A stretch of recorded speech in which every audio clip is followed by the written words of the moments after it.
Welcome to Purpose After Sports, where we interview athletes to share their post sport journeys and explore how they are reinventing what it means to compete. Today, I have a guest whose basketball journey didn't just end when college did, it just took her around the world. Olivia Nash played Division I basketball at Oakland University and then went on to play professionally overseas in Finland, Germany, and Luxembourg, and eventually stepped into leadership and coaching roles as her playing career evolved. But today isn't just about where basketball took her, it's about what the game gave her and now how she's navigating life after competition. Olivia, I'm so grateful you're here today. Thank you. I'm excited to be here. Thank you for having me. I want to take the listeners to before basketball became your career. Who were you as a kid and what did the game give to you early? It's a really good question. I think I always remember myself as a hothead. I was always Mm, like super competitive. I grew up in a neighborhood in the early 2000s, mostly boys were my neighbors and we were always playing outside and I remember I my dad was the 5th grade basketball coach for my sister and he didn't have enough girls for practice, so he just dragged me along. So that's kind of where it started. Um, yeah. And then I remember, like, I was, "Okay, I'm kinda good at this," and I went to a basketball camp, and I was pretty young. I was below the age limit for this basketball camp, and I remember telling my dad, "Nope, I'm done. I'm not the best, I'm leaving." And he was like, "Okay." And I basically quit. I was probably 8 or 9, and then a few months later I was just too competitive, I didn't like losing. And a few Yeah. months Yeah. later, I tried again, and I just became obsessed with being the best that I could be, and then I remember him showing me, Candace Parker and explaining, like, the NCAA tournament, and he's like, "If this is something you wanna do, you gotta work hard," and then that was like, "Okay, go to college, get a scholarship," that was my goal, so I think really early on, it was, like, competitive nature, and I was able to, like, feed it with basketball, and then also just having that long-term goal to get a full ride scholarship, play at the next level. Especially coming from a small town, like, just proving everyone wrong. Had a lot of not a lot of doubters, but, a few people were like, "Yeah, is she good enough? Because is the competition Mm. here good enough?" And I was like, "I think so." So, yeah, that's kinda that's kinda where it started. Now, you said your sister played. I know you have other siblings. Did sports run in your family or how did that work? A little bit. My sister is more of a runner. She's done 2 Mm, half marathons, and, my older brother played football in high school, and my mom she didn't really do too many sports in high school, and my dad his story is crazy actually because he was in high school in the early '70s and, mm, or maybe even late '60s, and they had not enough jerseys for the people on the team, and he wasn't good enough to play a lot, what he says, and so when mhm. he was subbed in, those last few minutes, he had to take a jersey off of another player, a sweaty jersey, and put it on, so that was his, like, basketball experience, but outside of high school, all pretty athletic, but no one really had these aspirations to play past the high school level. But my younger brother, he played a year and a half of D3, and then when COVID happened and he kinda decided to focus on his studies. So, it's kinda where the family is with that. So, what happened when you were realizing, okay, I want to go to college playing sports? Was your family like ready for that process? How were you getting help through it? Were colleges coming to you? Yeah, that's one thing. So where I'm from is, like, way north Michigan, Hmm. way almost Canada, and there my dad started a travel basketball team. I was in 5th, 6th, 7th grade. We got a group of girls Hmm. together, like, really a community, and we just traveled, like, those fun tournaments in local cities around us. Um, Okay. wasn't NCAA approved, we didn't know anything about that, we didn't know anything about AAU, nothing about recruiting. My dad was just like, "Okay, my daughter likes basketball, she wants to play year-round, let's do this." Then we there was a team close by, I played AAU for 1 season with them, and we traveled down to Lower Michigan, and that's where I played against some real competition for the first time in a AAU setting. Mm. And then I was asked to try out for a team that is 5 hours away from me. And so me and another local girl who also had college aspirations, um, we both tried out for the team, we both made the team, and we traveled 5 hours for training every week, and we practiced for 4 hours because they made it worth our travels, and then we drove 5 hours back, and those were on Sundays. And then from there, that's how I was, recruited, but I only played 2 years of AAU. Oh my Yeah, word. yeah. Well, 5 really hours from the one boonies, way? yeah, from the boonies, yeah. We had to cross the Mackinac Bridge, everything, yeah. Oh my gosh. Okay. And so was AAU what helped you to get those looks, or then how were you like was it high school, your high school coach? When were you starting to get those looks in colleges for colleges? I would say the summer going into my senior year is when it really took Okay. off. That's when I joined that bigger team. It was, Michigan Girls Basketball Report was the name of the team. So it was Okay. girls all over Michigan. I think we were the furthest, away for sure. Um, Yeah. but yeah, then we did some really big tournaments. We were, I think, every weekend in the summer during recruiting gone. I mean, my parents, we drove 8 hours to 13 hours for a tournament. I would play 4 or 5 games a day Yeah. for 2 days straight, and then we would drive back, and yeah. So that's, I would say, the summer before my senior year is when I started getting, like, a lot of letters, a few offers. I did a few official visits, and then my senior year, I committed to Oakland University. Yeah. Okay, talk to me about that decision. How did you land on Oakland? And reading your profile, it seems like there was supportive coaching stuff and things like that. But you also had some coaching changes. So, what was that experience like? Yeah, so originally, like, I had a few I my dream school was University of Michigan. And I remember going there to the camp, and the coach actually used to coach where I'm from, similar, like, in the Mm, area, and so I was like, "This is my dream, I wanna go to this school, I wanna be a Wolverine." And I went to this camp, and I remember thinking, "Okay, he likes me, I think," and then I heard crickets, and I was like, "What the heck?" Well, he left the school, and actually, my best friend was with me, we went to this camp together, and Oakland was actually recruiting her, so I signed up for the Oakland camp because we were there together. Well, she got sick. She was in the hospital, and I was like, "Well, I have to go to this Oakland camp because I'm here." And that's otherwise, I had my sights on Oakland. I didn't have any sights on Oakland, I should say. yeah. And I went to this camp, and that's when they really started recruiting me, and I was like, "Well, I wanna stay in state, in Michigan, because I wanted my family to be able to watch and other people." Again, the team was really cool. At the time, the coach that was there, yes, I believed everything she told me. And then I had a good freshman year. And then after that, we did have a pretty dramatic coaching change, I would say. And I even thought about transferring. But at that point, when I was really thinking about transferring with the coaching change and a few players leaving and stuff like that, I was like, okay, I'll give it one more chance. And then I ended up just staying all 4 years. Yeah. So, talk to me about the highs and lows with that university because you left with, I mean, accolades on top of accolades. So, what were the highs and lows of not only basketball, but that college experience?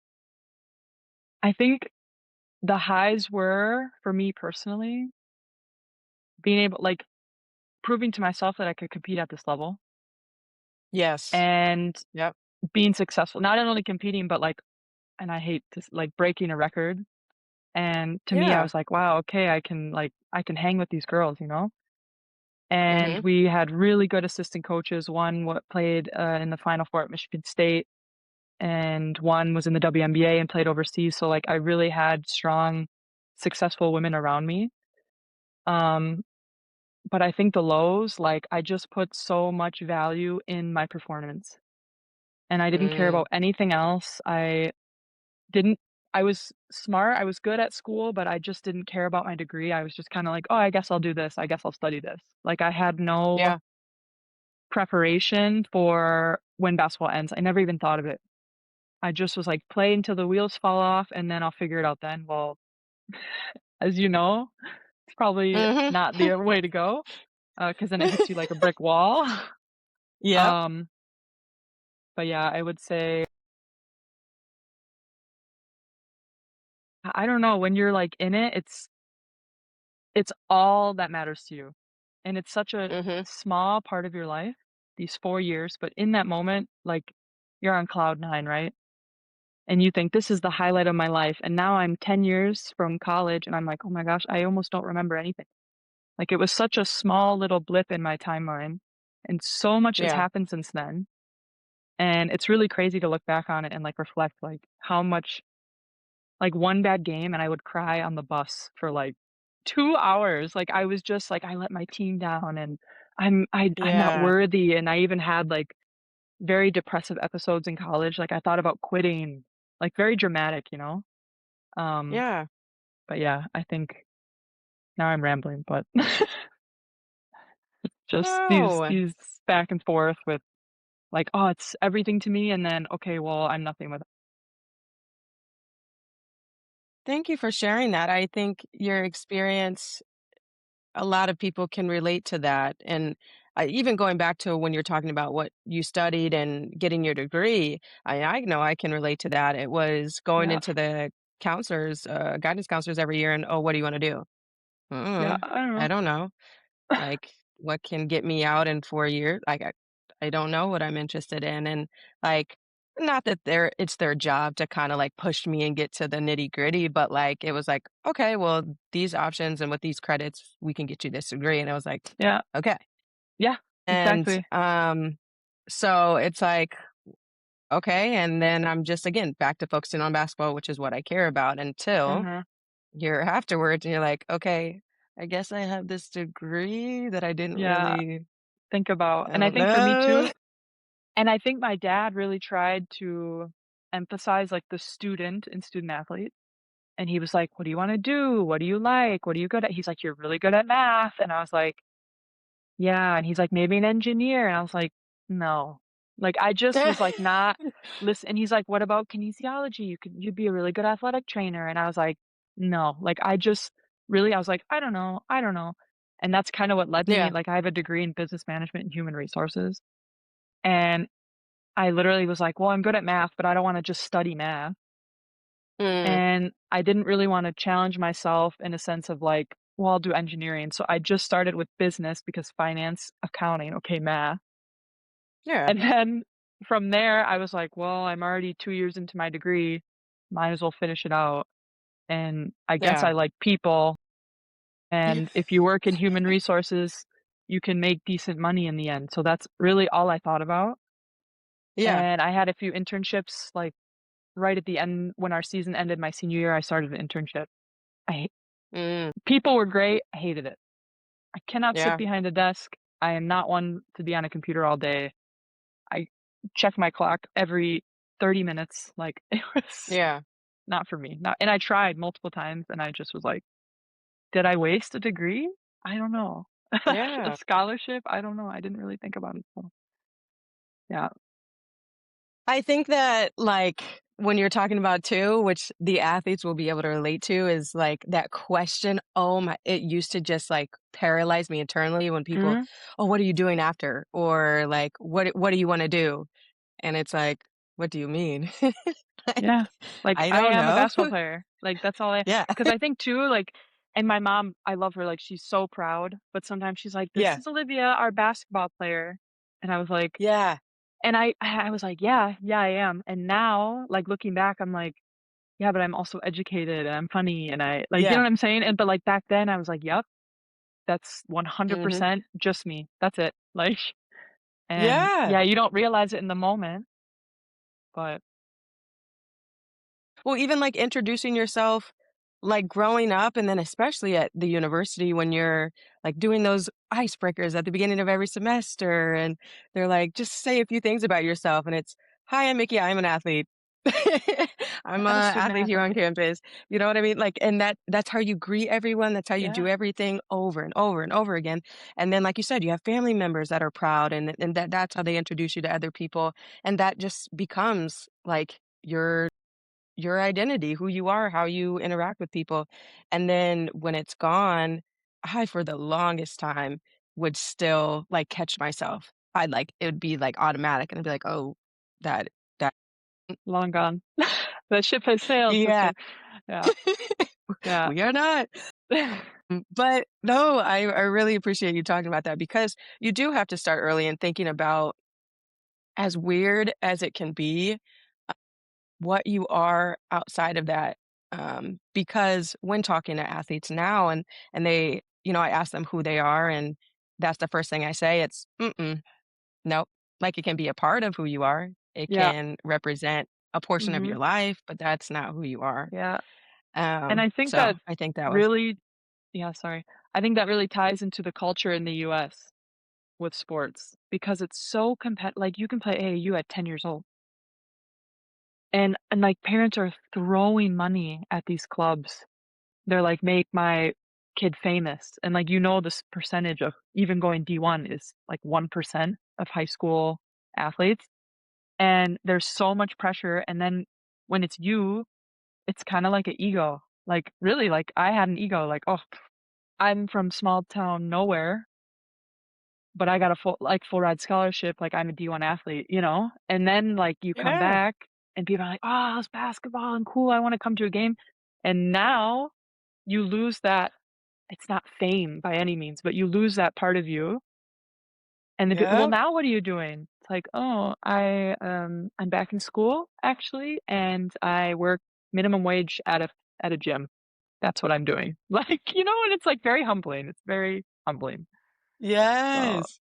I mhm. love it. No, that part is too is it is ego, it's your pride when those things and because you have that to be able to because the years of dedication you've put into it where it's like you worked really hard to get something that not a lot of people get to do or Yeah. say. And yeah, when it's not that there's anything wrong with a regular job, but it's No, like not at when you all. get done and people are asking, it's like, oh, yeah, and at first you're just like, "This is it," and then you get in that mindset if you're not careful of, like, this is all it's ever gonna be, and you can't Mhm. get stuck there, Yeah, but and I think for me no, too, it's that's more like you said, there's nothing wrong with any job, and I think for me, it's like, am I behind because I dedicated so mm, much of myself and I worked so hard, and it's it's hard because I got so much from it. I have, like, the best friends ever. I have my, like, work ethic, I have my mentality, I have my discipline, I have my strength, I have my, like, leadership skills, like, all these things. I'm a really good communicator, especially as a woman. I think that's, yeah. like, I'm like, all women should play sports, I don't care, because you get a voice. You get a voice, like, really, Yep, I coach girls now, and I'm like, be vocal, be a little bitchy, like, come on, take up space, you know? Um, yeah, but yeah, it's like, okay, so I got all these characteristics from it, and I learned so much about myself, but at the same time, like, money-wise, financially, like, there was very little return, and now I'm like, "Okay, mm, am I behind?" Like, I'm in my 30s, and it's like I said, it's humbling because I'm, like, trying to find my way, and there is no timeline. I know yeah, people say, "You can start over at 55," but to me, I'm like, "Dang, okay, I'm really starting over." Like, it's what it feels like. yeah. Well, it's that process, which I don't know if you went through, something exactly like this or similar, but a lot of athletes go through identity foreclosure, and it's essentially losing your identity, the Yeah, death of yourself or version of yourself. And so it does. It feels like you are born again. You're in this body that you have no idea who this person is. And at, I'll just be generous, 21, 22, you are yeah, relearning literally everything about yourself. And where, as you know, some other people out of college are like, this is the career I've dreamed about. This is blah, blah, blah, blah. yeah, And, everything is give and take on social media and things like that. yeah, But it just can just feel like, how did I not know that my favorite color was actually not green or like that I don't like this or you yeah. know what I mean? But 'Cause you're so it's preoccupied with just, like, if you're not like, if you're sleeping, other people are working, so you're, like, just constantly go, go, go, go, go, and then really you're, like, grieving a part of you that mhm, is there still, but it's just not active, if that makes sense, like, you're not competing like you used to, and so, like, it'll always be a part of me, like, I'll always be competitive, and I in the gym, like, I'm still dripping sweat all the time because I'm like, "I'm not working hard enough." Like, that'll never leave me. But yeah, it's like you're grieving, I think those first 2 years after my poor husband, I was not fun to be around. Oh, that's a whole 'nother thing. I was like, just like, "Don't look at me, don't talk to me. I'm miserable." Yeah. Gosh, we have to get in it. We have to circle back to that because having a partner or support system during that time is so tricky, and if you're open to talking about it, I would love to Yeah, because absolutely. of, um, what it can be like because you're going through so much. Okay, okay, we'll get there, we'll get there. So talk to me about college happens. Again, amazing career, Olivia, you Thank had. you. I'm not joking, guys. Just record after record and amazing games. Like she did the Thank dang you. thing. College is coming to an end for you. What are next steps? And maybe thinking about playing on. Where's your head at? Yeah, honestly, going pro was never a thought for me. I It was just, like, the very end of my senior year, and like I said, I had a really great assistant coach, Stacy Lovelace and, Julie Dombrowski, 2 of them. And, Stacy played overseas, she played in the WNBA, and she was like, "Yeah, if you want to, you probably could play overseas." And I was like, "I don't even know how to what does that mean?" I was like, "What I can't leave home. I can't leave." Like, I was very homebody. And I remember, like, a few agents reached out to me. I got invited with one of my best friends to a combine in where were we? Indianapolis, I think. And we went, and I remember competing at this combine, and I was like, "Wow, I do not like, these girls are I don't stack up. I really don't. I didn't feel fit. I don't know. I just was like, "Okay, we'll see, I guess." And, I had one agent actually from Germany, and she was like, "Yeah, we can get you started." And it was hard. You don't know who to trust. You're talking to people from other countries, and you just don't know. It's just a big gray area. And I'm like, "Okay." I remember I Mhm. talked to a Polish agent, and he said on his website that he was representing me. I never signed anything. I never committed to anything verbally, nothing. And then I wanted to sign with this German agent, and she was like, "Well, you're already represented." And I was like, "By who?" Like, I was like, "What's going Yeah. on?" And I'm like, "How do I take legal action against a guy in Poland?" Like, I don't know. Um, Yeah. so I ended up signing, my first year in Finland, and to be honest, I hated it. I was, like, in the middle of nowhere. You opened Yeah. my front door, it was potato fields, and Wow. they gave me a bike in the middle of the winter. There was maybe one stoplight in this little literally a village, but it was a good league, and I didn't really know, like, money-wise. I'm like, "Okay, I guess it's a good start." I don't know. And I Yeah. actually hoped that they would send me home because I'm not a quitter, right? I wanted them to fire Yeah, me. yeah, I really was like, and yeah. I had 2 other Americans on the team, and one was quite experienced, she played at Clemson, and one Okay. practice, she was like she just got on me. She was like, "Yo, every person blows by you. Your defense sucks, like, what are you doing? If you don't wanna be here, like, there's the door." And I was like, "Okay, time to turn it on," because I was like, "Why am I sulking?" Yeah. So, I finished that year, and I was like, "Yeah, it's not for me. Can't do this middle of nowhere Finland thing." People were great, but I just couldn't do where I was. And then Yeah. I thought, "Okay, maybe I'll try one more year. I can't let that be my only experience." And then, my agent, she signed me in a team in Luxembourg, and there it's such a small country, but it's really cool. Like, every women's team has a men's team, and every team has 2 pros, so, like, mostly Americans, and the furthest you travel for away games is, like, 30, 40 minutes, so everything's really central, Wow. and it was really like a big community. It was really fun.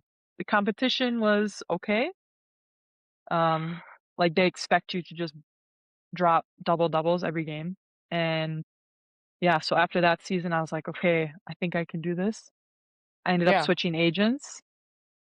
And my new agent, he said, yeah, your stats are good, but your team wasn't good. Like, you struggled in the league." And I was like, "Yeah, okay."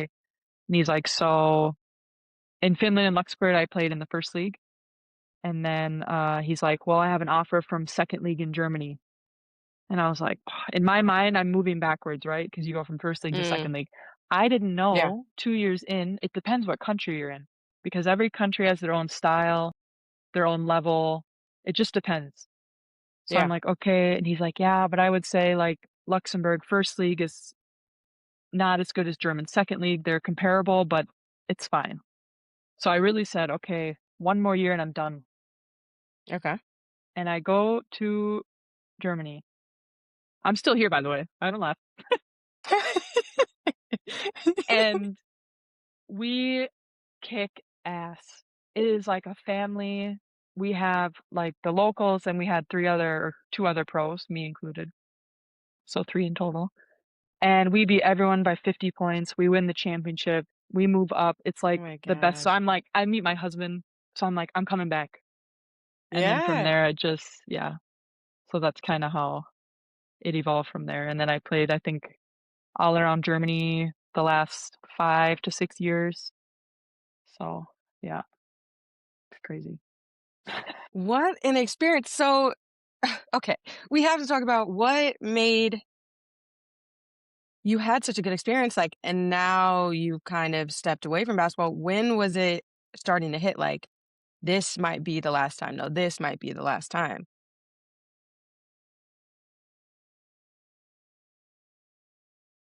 I was playing so I played 1st and 2nd league in Germany, and 1st league is pretty physical, pretty competitive. A few girls have been drafted from that league. They're in the league now, in the WNBA now. Um, my team struggled because we had just moved up, and then, it was corona, and I had injuries, so that was, like, a struggle. Um, but I just noticed, like, the wear and tear on my body, and after Yeah. games, like, my back like, I could still play, of course, but I think the availability of, like, physios and having them at training and like, they just don't have that stuff here. Of course, they have physios, but they're not always there, and it just depends what Mm, resources and how much money a team has. And then also, like, financially, I'm like, "Okay, I'm exhausted, my body is done, and I'm going home in the summer in between seasons, and I'm working as a waitress." mm, You know? And if you think about it, like, they pay for your rent, like, your apartment, they give you a car, so, like, I didn't have any other expenses. So, like, whatever they were yeah, paying me, like, I just bought my groceries from it. But then even then, after 7, 8 months, I go home and I'm like, like, this is nothing. If you really think about it, yeah. like, it's not even a year, like, it's really nothing. And so I would go work in the pub, and then I would come back again because, of course, at the time, my boyfriend, fiancé, husband was here. And at that point, I was like he also went professional in his sport, and we were always apart, and I was like, "Okay, how much longer, like, can I do this for almost no financial gain? My body's wearing Mm, down, and if I wanna, like, start this life with him, like, we can't be long distance for 3, 4 years like we have been." You know? yeah. So I think that was kinda the turning point, and I was like, "Well, I need to hang it up at some point." And yeah, so that's kinda where the shift happened. Talk to me about the end of the season where you're like, okay, this is it. What was your mindset? Were you at that point ready to step away? My body is, or was it just like, I don't know if I can do it? Yeah, I had an injury, and I wanted to go back to my old team, and they hired a new coach, and I had at this point played for this team for 3 years, and we moved up, everything. And I had because of COVID, because of injury, I had put on some weight, I was a little heavier, I was a little slower, and I told him, "Yeah, I wanna come back, I wanna compete," and he was like, "I don't think you have the dog in you, I don't think you're fit enough." And I was like, "I've been here 3 years, I know the girls, I know, like, the like, I'm loyal, you know?" Yeah. And so that really put a chip on my shoulder. And there was one coach, and he said, "I'll take you. Like, I need a experienced player. We're really, really young, but then you'll be the only professional." So that mentally was a lot. So I was with that coach for 2 years. And then towards the end, I made the decision before the season started. Um, And that was one thing I was like, "Well, we'll just" actually wrote it on an Instagram post, like, my farewell, and the last part was like, "We'll see if I can stay away," because Oh, I knew for sure I didn't wanna play, like, full time yeah, because it was just, like, too much for me at that point, and I wasn't having fun. I was kinda like I come to practice and everyone's like, "Oh, Liv's here. Oh God, what mood is she in?" You know, that type of thing, yeah, and like, "Oh, what hurts today?" And I was just like I needed something new. And yeah, then, we moved to a new city with my fiancé at the time and husband now. And, yeah, there was a team close by in the same league, and they asked me, "Yeah, do you wanna play?" And I was like, "Yeah, maybe only home games," like the grandma treatment, you know? I just practice yeah, twice a week, only home games. They said, "Yeah, we'd love to have you," but they weren't paying me anything, you know? But I was driving 40 minutes, and they would practice till 10 PM, and gosh, I loved it, like, coaches were great, girls were great, but then in the end, it was, "Oh, what we need you. Can you please come to this away game?" Well, I ended up playing every game except for 5, and I didn't get any money. Just a little bit, like gas money because of the situation. They couldn't legally pay me at that time, so it's not that they didn't want to, it's just the situation. And I was like, gotcha. "Okay, so I had this big farewell tour, and now here I am the next season playing for literally my car and gas money to drive 40 Yeah, minutes," and I was like, "Okay, I can't fall in," like, the boundaries were crossed at that point. yeah, So, then, last season, actually, we moved again, and there was also a team in the same league, and I was practicing with them. I did preseason with them just because I wanted to make friends, and, I miss, like, the team thing. I was like, "Yeah, I'm not gonna play, though," and they're like, "Yeah, only home games." I said, "No, I'm not doing that again because I know what happened." Well, then they were at yeah, risk to I don't know if you know with relegation, like, if you're in the bottom of leagues. So I think mostly everywhere, but in Germany specifically, if you're, like, in the bottom 4 or 2 spots of a league, you move down to the league below. So it'd be like if you're ooh, in the bottom of your league in D1, you would move down yeah, to D2, and then okay, the champions of D2 would move up to D1. So it's really like an mm, incentive, and, they were at risk of being relegated. So they're like, "Yeah, can you play, like, 3 games?" And I was like, "Yep, 3, that's it." I played these 3 games, did what I can do, we still lost. So I was like, "I can't," and I couldn't walk the next 2 days. I was like, "I can't walk, I'm done. This is why I stopped." Like, I yeah. so since then, full stop. Full stop. Okay, now you finally you finally say, Yeah. "Okay, no more." Mhm. What talk to me about the first official year of you not playing. What is going through your head? What do you feel like? All or none of the emotions? What's happening? That's now, actually. I miss it, I have to say. I don't miss Mhm. practices. I don't miss Yeah. away games.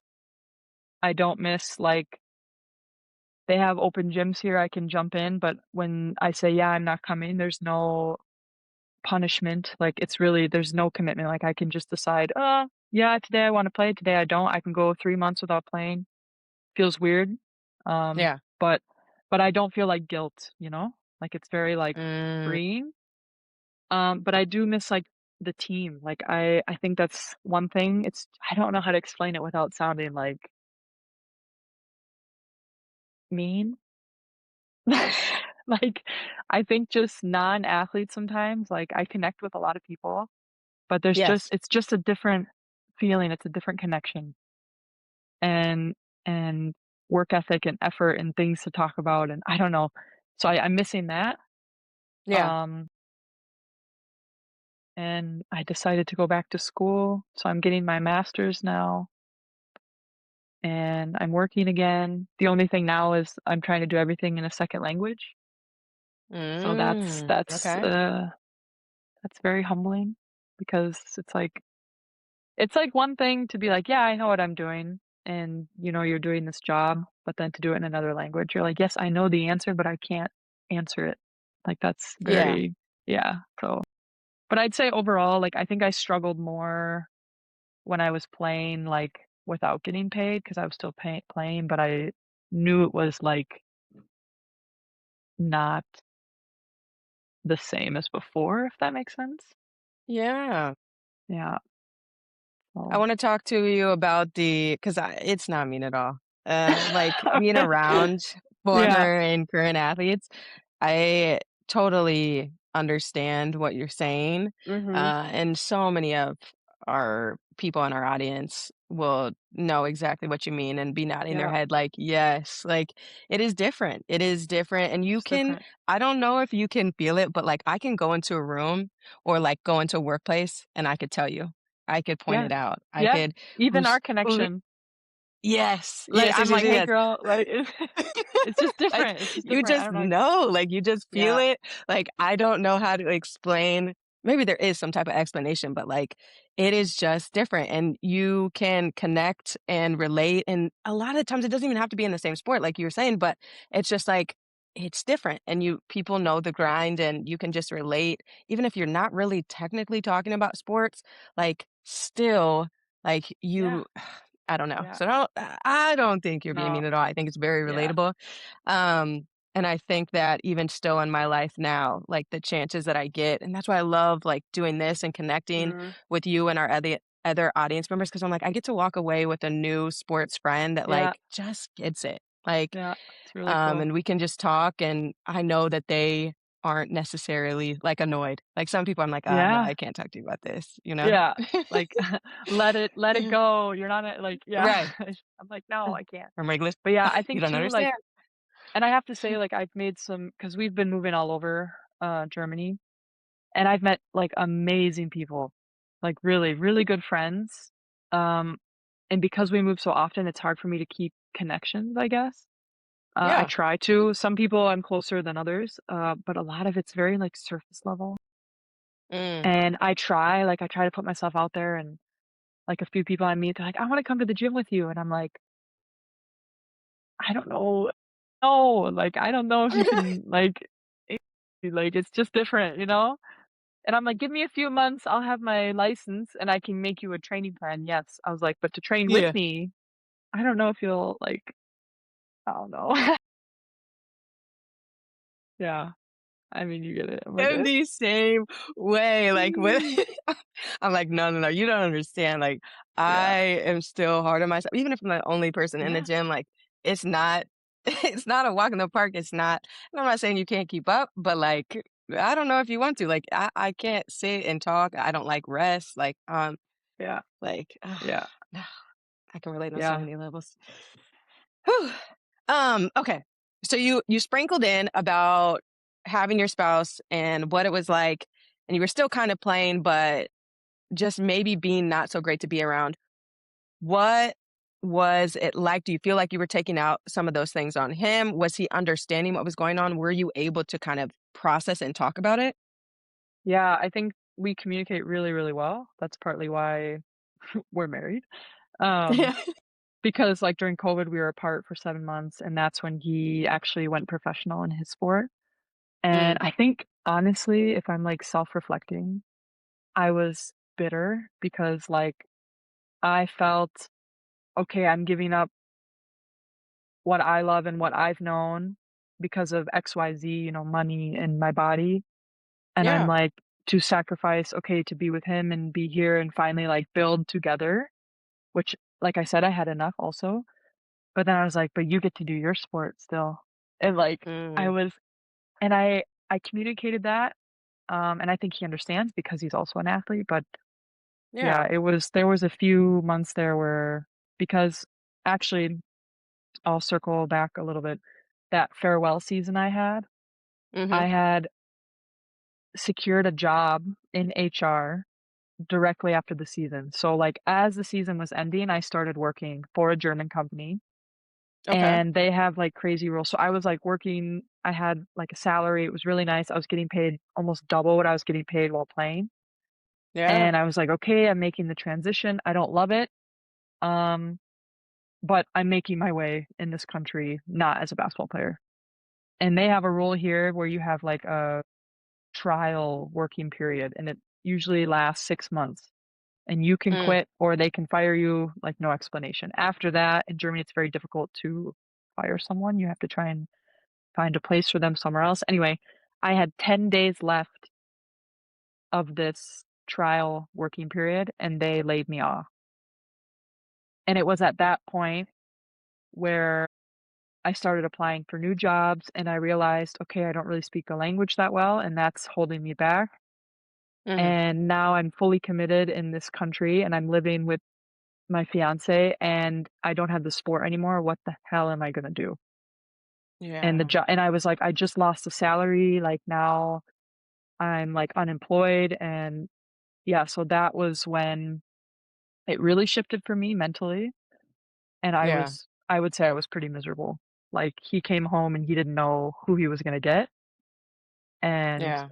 that was the biggest, and learning the language was very frustrating. I think every day for 7 months I was in a class, Mm, and that was something else, and even then it wasn't good enough to work, uh, in, like, corporate setting because it was just still conversational, and even now I still yeah. struggle, and I would say I'm pretty decent with the language, but I would say, yeah, that was the hardest point for us and for me. Now I'm a little bit more settled and, like, how I can speak and stuff and finding, like, connections everywhere I go. I'm still connected through basketball, believe it or not, like, that's how I got the job I have now. That's why I'm a coach now, but yeah, that was a dark time, so to say. Now, if you're willing to, would you talk about some of the was it you mentioned grief a little bit. Were there a lot of tears? Were there even some happy moments of like, like this is I get to kind of figure out myself, or it was like that wasn't what your mindset was at the time? No, it was all grim for me, if I have to Yeah. say. Like, I remember thinking, like, I will say I was happy about going. I love strength training. And so I was like, "Okay, I can do my own thing and, like, not work on performance and, like, see what my body how my body can change, what my body can do." I was excited about that. But everything else, yeah, I was, like, not happy. Really, I cried a lot. And I think too, like, I'm 4,000 miles away from home. And so in my mind, like, like I said, I was kinda bitter towards him. I was like, "I'm sacrificing, like, being around my family and doing this and not speaking my own language and blah, blah, blah, like, for you." And, Yeah. like, and he was very supportive, like, he's the best, like, really. Um, and he just kinda took it because I would, like, kinda yell at him sometimes, like, "Blah, blah, blah," and he's like, "Yeah, I'm sorry, I know you're going through this, but, like, it'll get better." And I was like, Yeah. "Maybe one day you'll understand, maybe one day you'll understand, like, if we move back to my country and you stop playing your sport and you have to speak my language," which he speaks my language perfectly, but that's not the point. But, like, you know what I'm saying? And, like, you have to go through, Yeah. like, getting a bank account here, like, it's, like, little things you take for granted that are, like, so easy for us in your home country, and Yeah. I think it just piled on top of that, and, yeah, I would say I was depressed for a long time. Even after college, like, I was on antidepressants, I think, for 8 years, like, sleeping meds. I didn't sleep ever. Like, I on my Apple Watch, it was like, "You were up for 3 hours tonight," and you could just see it, like, I woke up Yeah. every 30 minutes, and it's a lot better now, but yeah, it really it was not fun. No, the sleeping thing, I'm glad you brought that up because that is something that like I dealt with and then speaking with other athletes more and more are talking about. Yeah, And it sounds crazy. I don't know if yours was like this, but I would sit and just stare at the ceiling. Like I couldn't go to sleep. I couldn't stay asleep. My mind was just racing about anything and everything under the sun. And I used to be so exhausted that it was yeah, so easy to just go to sleep and I didn't have anything to think about. And I was like so excited, like, or at least I knew what I was doing the next day. It was the same yeah, plan. I had it planned out. It was ready, scheduled. And then it was almost after sports, it was terrifying. It was like, oh, I got to go back to do this thing that I already don't like doing. And yeah, like, now I have time to process all the things, like you're saying, I didn't get to do in life. You're just like, you sit in the guilt of I missed all these family things and nobody's ah, upset with me, but like I'm yeah, now like, thinking about it, like, I miss these birthdays, I miss these holidays, and, like, everybody has Yes. gotten closer and, like, all that is setting in at night, and then I'm like, "What did I do with my" 16 years, and then you get into the I wasted 16 years of my life, Yeah. and yours was a lot Yeah. longer, but it's like, that's not what it was, but you're in those moments where you just Yeah. cannot see past Yeah. it. Yeah, and I especially when I was overseas, like, I missed the death of, my grandpa, and he Yeah. always said, like, "Wherever you are, stay there, don't come home for me, don't," and I was like, "Yeah, yeah, I'll see you at Christmas," you know?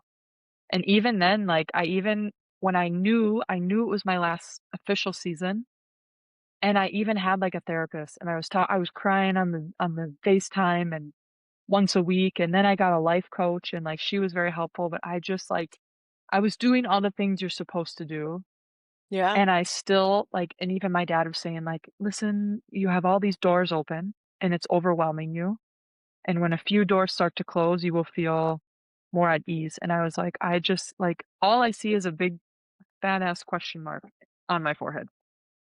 Like, that's all I see, and I'm like, I don't even know what I like, and I was like, all I can think about is I wanna work the rest of my life doing something I actually enjoy like I did basketball, right? Woo. And Don't get me started. yeah, and I'm like, "Okay, what do I like? I like to color like a kid. I like to bake. I like to cook," and I'm like, "I like to take naps." None of these are really profitable. Like, of course, I can be a chef, but I'm like, "Alright." You know what I'm saying? So I'm like, "Dang, what am I Yeah. gonna like, what am I gonna do?" And so even now, like, I'm in my 1st semester of my master's degree, and people are like, "Yeah, what are you gonna do after?" And I was like, "Good question. Haven't gotten that far. Haven't gotten I that don't know. far. I need to pass first, like, one step at a time," but yeah, I feel you. That's, like, tossing and turning and just and you don't really know why. You're just like, "Oh, I can't sleep," and you're thinking and thinking, but it's because our minds don't shut off. Yeah. They don't shut off. No, Yeah. absolutely not. No. Whew. I don't wanna you're talking about some stuff, man, that I'm like, "Olivia," like, I'm the like, "Don't make job me thing. cry. Don't make me cry, No, Mikki." no, like, you'll make me cry because, like, the job thing, that used to keep me up at night too. Because I was like, Yeah, there is like, when people used to I used to not be able to like, if you were to ask me to talk about basketball, I couldn't talk about it, and it was because, like, I would just start thinking about there is nothing I'm gonna love that much. And then I was like, I cannot say that out loud to anyone because that is gonna sound so weird. Like, it is just a sport. It is like not that serious. yeah, And I'm like, you just don't understand. And like, people do, but like in your head, you're like, you don't understand loving something so much. And yeah, like and they nothing. Like I could touch a ball and like I get the tinklies every single time. And yeah, I'm too old. You know what I mean? Like nothing feels like that, but it's, like, special in a way, like, nothing yeah, will feel and like they that. and what I don't like is that they drill into us. That's the thing with, like, the American basketball culture and, like, the European basketball and, when I came here, I was like, "They're soft here." But no, like, they care more about, like in a sense, like, both are soft in their own ways, and then in a sense, both are, like, really, like, hard-headed, you know? But, like, they drill into you, like, other people have worse problems, and you're an Mm, athlete, and da da da, and, like because from the outside looking in, if I'm like, "Boo-hoo, I missed my sport," and I was a pro, people are like, "Shut up." Like, yeah, you were paid to play, run around, and shoot a orange ball into a hoop. You know what I'm saying? And they always, like, not belittle your, like, feelings, like, everyone's feelings are valid, but, like, yeah, they drill it into us to just, like, suck it up, fight through it, same with injuries. Like, if mm, you fight through a sickness or an injury, like, you're the toughest, you're mentally tough. So we're, like, always, like, suppressing these emotions and feelings, and then they come out, like, busting through the seams, and it's so overwhelming, and you literally don't know which direction to go, and they're like, "Well, it's just a sport." And you're like, "But you don't get it." Like, that's the problem. you That's the don't problem. understand. No, that sport, that's why I didn't have to get emotional, like, that's where all my problems went, like, no. Yeah, and I'm a crier, like, I used to get bullied low key when I was young because I would be called a crybaby, and I remember going to college, and I was a freshman, and a few of the girls telling me, like, "You're way too sensitive, like, you're way too sensitive," and blah, blah, blah, blah, blah, and I would really, like, suppress so much, And now, Mm, like, I don't care. I am, like, hard on my sleeve, and that's what that life coach actually helped me realize because I was like, "I'm too emotional." One moment to the next, I'm screaming, crying, and then I'm like, I see red with anger, like, I'm always mm, extreme with my emotions. She's like, "That's a superpower. Some people don't feel anything ever." yeah, Like, use it to your advantage and, like, feel what you're feeling and allow yourself to grieve and do what you need to do. Because at the end of the day, like, life is too short. Why am I trying to hide it or, like, stuff it down, if that makes sense? absolutely. Wow. Hoo, hoo, hoo. I'm a yapper, sorry. No, no, I'm going back and forth. I'm like, listen, Olivia, like this is good stuff right here. Um, Talk to me about coaching and what that's been like, kind of stepping into that leadership role and getting to shape young minds. Yeah, actually, I remember people telling me, like, "You should be a coach," and I was like, "No, I don't have the Mm, patience." Like, unless it's young, I guess, like, more dedicated athletes, I would say, like, not so much in the development phase. I would say already developed, and then I help them hone their skills more, like, yeah, more one-on-one skill development. I'm not a tactic person when it comes to strategy and team, like, I'm kinda like, Google?" Like, I don't know, it's crazy, and but I see the impact, and that's really rewarding, I have to say.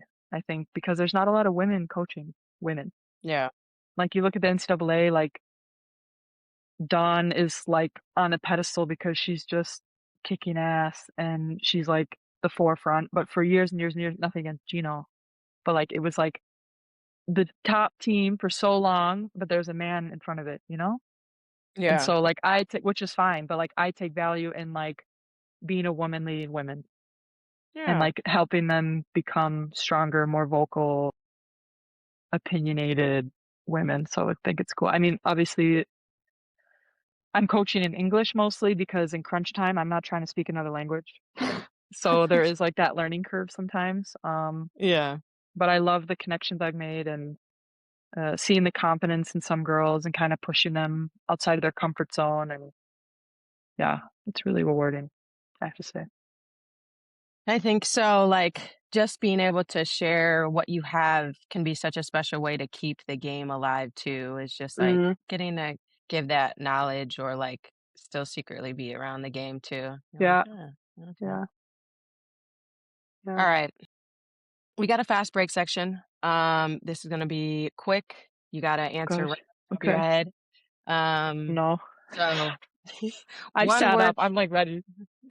let's go. One word to describe your basketball career.